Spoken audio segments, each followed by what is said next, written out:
Welcome back to SnowRunner, guys, and today we're going to be having a look at the GWC Executioner 359. Now, obviously, I'm sure that a lot of y'all can tell exactly what this truck is based on, and at the end of the day, I mean, it is one of the coolest looking semi-trucks that we've gotten in this game in terms of mods in a long time. Now, one of the other cool things about this thing is that obviously it is fully console friendly, and we're going to fire it up, get it into the garage, and then we're going to throw a massive trailer behind it and put it through its paces out here on the testing grounds. It fires up quick, and it looks incredible from the front. Like, look at that thing. God. Let's actually take a look at the interior real quick as well. Yo, that looks awesome. Dude. Got a freaking working tack. Is that like a... It's got a working boost gauge. Oh, that's so cool. So, like, when you rev it up, it'll build a little bit of boost, and the boost gauge will move. That's one of the coolest things I've seen. Oh, man, that's awesome. So, we have three different engine options. We have the stock GWC C15, then we have a modded C15, and then we have a high-output GWC 3406 inline 6. Let's go with that one. That one sounds very enticing. Now, we have the 10-speed highway transmission, 8-speed off-road, and 9/10-speed default, which also has high and low. So let's start with the off-road, and then we'll go with the highway a little bit later when we get to doing the bridge jump and stuff like that. Now, suspension-wise, we have a default height, like highway-style suspension. Then we have a lifted suspension, and then we have a active air ride adjustable suspension. Let's go with the adjustable air ride.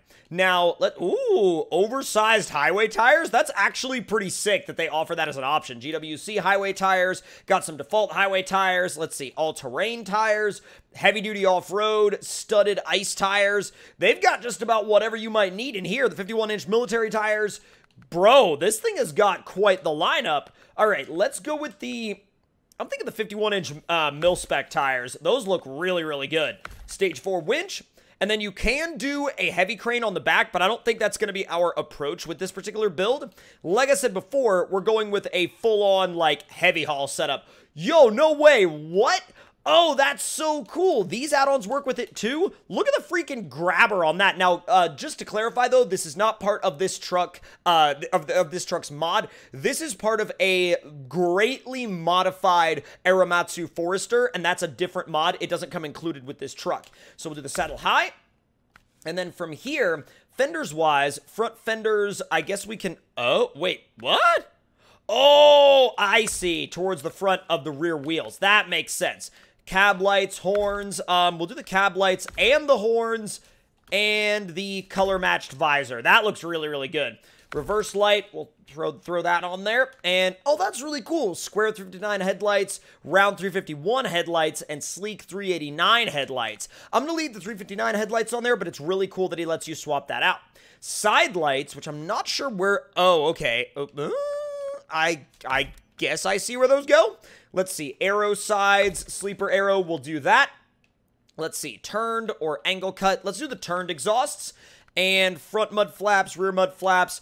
I'll throw those on there just to have them. And then let's see. Whoa, stock lighted woods bumper with a winch. Off-road with grill guard or moose bumper. Let's do the off-road bumper with the winch and the tow hooks. So I really like that setup, actually. Highway Holland Chrome. I actually really like that setup. We've got the heavy-duty chrome as well. Old school, modern, another set of modern wheels. I'm really digging the amount of options you have on this truck. I really, really am.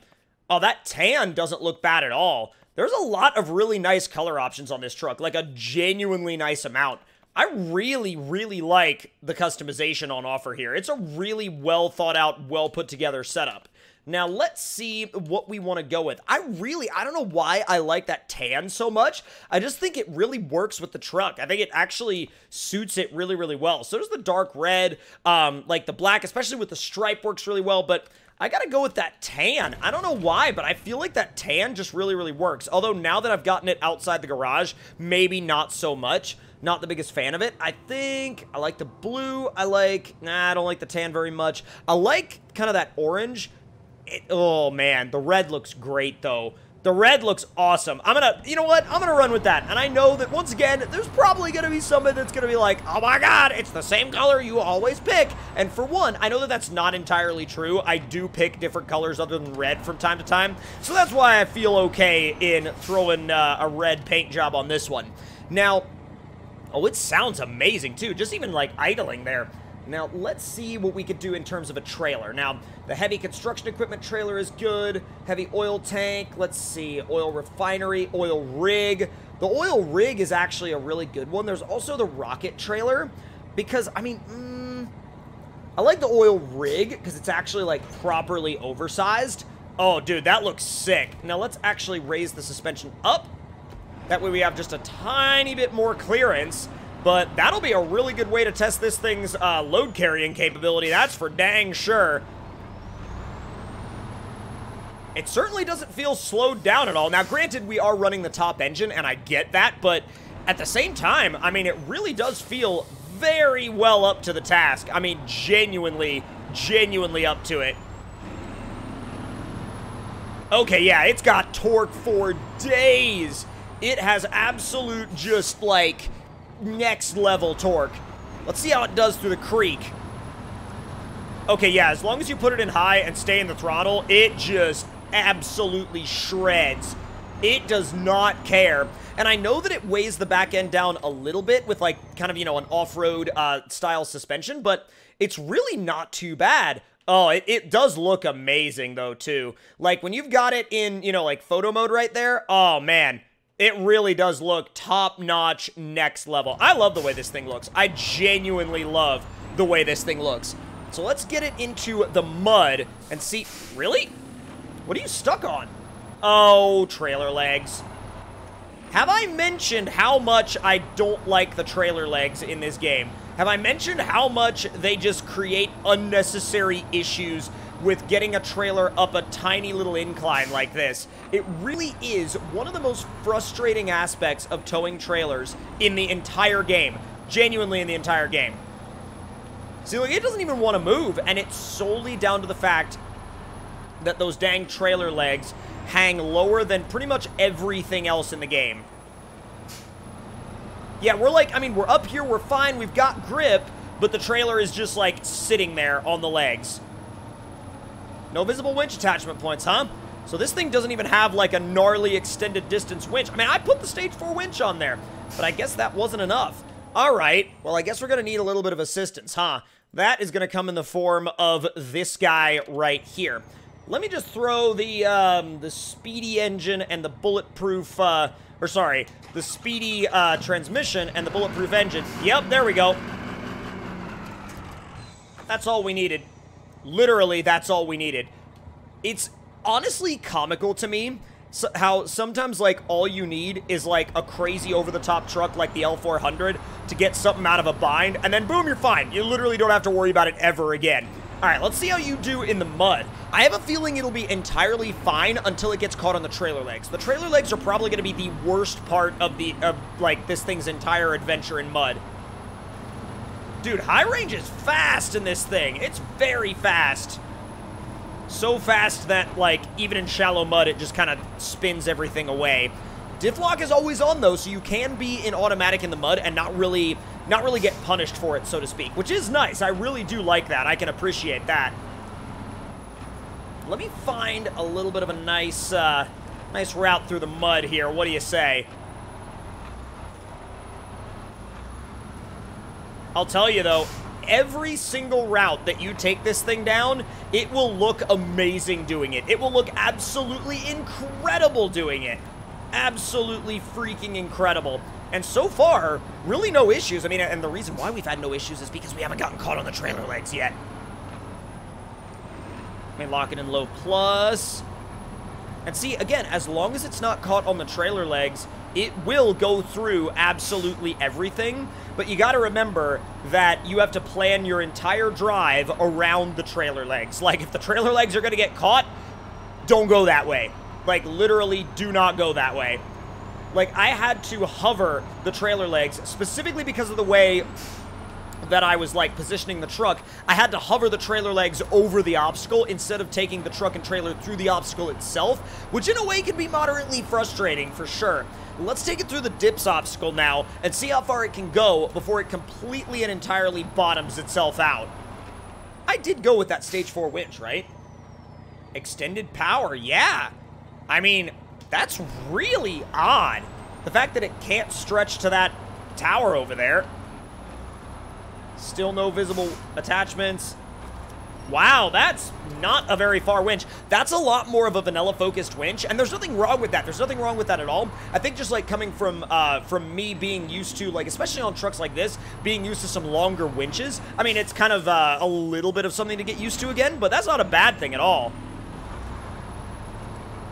Oh, we've already made it a lot further than I thought we were going to.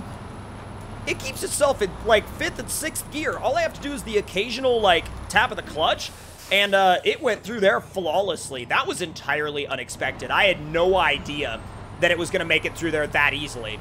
So then, if it makes it through there, what about the steep hill? Can I approach the steep hill with enough speed to have it not run into an issue? So it's going to have to be, like, just literally charging up the hill in high. And I really don't know if we're going to have enough oomph to get over the top or not. Oh! And there it is. Our objective is going to be to not dump that off the trailer, which may be a little bit harder than it sounds or looks. Why is that locked? That won't rotate. Oh, now it will. Oh, that was weird. Like, it wouldn't rotate at all. It was, like, driving like it was solid. Or, like, solidly attached, essentially. That doesn't make any sense. Oh, that's very odd.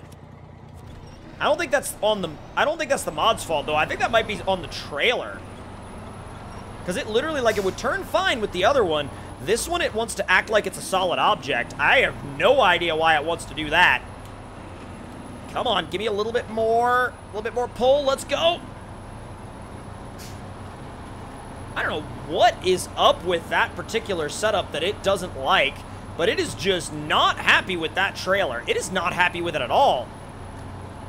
Nevertheless, I'm going to see if we can get it through this trail, but I would, literally based on these exact findings, I would caution you against, you know, using this setup behind this truck, because apparently something doesn't, you know, there's something that does, there's one of them that doesn't like talking to the other one, essentially. That's what I'm gathering from this. All right, back into automatic. Let's go, let's go, let's go, let's go, let's go. There's the 8th gear, and I'm going to stay out of the...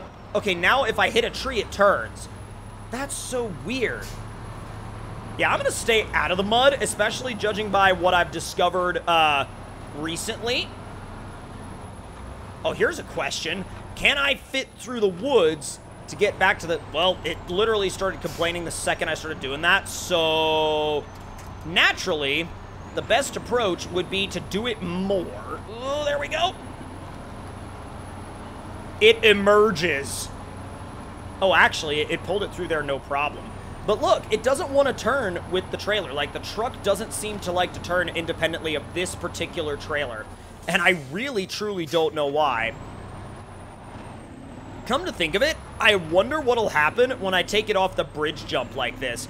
And judging by how fast this one transmission is already, I don't think we need to upgrade to a faster one. I really don't. And plus, we can put it into high, and then, well, actually, we don't even need to put it in high. We can get it up to speed in automatic, and then put it in neutral, and it'll get up to speed no problem. God, it drives weird with this trailer. It literally just skates around. All right, here we go. First person view time. 7th. There's 8th. Send it. Oh, that was awesome. No damage to the truck whatsoever, and the mud truck is still on the trailer. Even though there's something weird about the way that trailer talks to this truck, I'm not quite sure what that hiccup is, but I'm sure it'll get ironed out in the future. But with that being said and done, I hope you guys enjoyed this video, and if you did, let me know your thoughts and opinions in the comments below. Hit that like button if you enjoyed, subscribe if you're new, and I will see you guys next time. Talk to y'all later.